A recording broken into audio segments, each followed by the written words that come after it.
over Twitter going, "Thank you, Mr. President," or, talking about him being a white nationalist.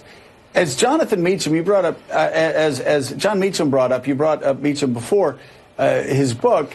Meacham always says this sort of racism. Wallace tried it. It's always a strong starter, but it finishes poorly. We saw that last Tuesday, so you just wonder how much longer Donald Trump's going to go before explicitly calling out this type of hatred and explicitly denouncing David Duke, explicitly denouncing white supremacists, and not doing it with a nod and a wink like he's done in the past. No, I think that it is a very, very serious question you raise because, Dr. Martin Luther King used to say the arc of the universe is long, but it bends toward freedom and justice. And the question is how long this will go.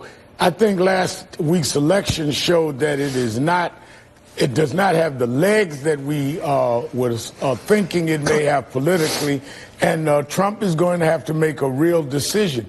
But I think where AC's last point to you and Mika was very profound, when we kind of looked the other way, when it was racism, and then it was homophobia, and then it was Islamophobia. Now it's gone into raw anti-Semitism. I think Americans are beginning to understand bigotry toward anyone is bigotry toward everyone. And we've got to come together and fight this kind of bias because these are organized groups that will come after all of us. All of us. And Ruth, you look at the cost that was paid by Donald Trump and the Republican Party for attacking Muslims.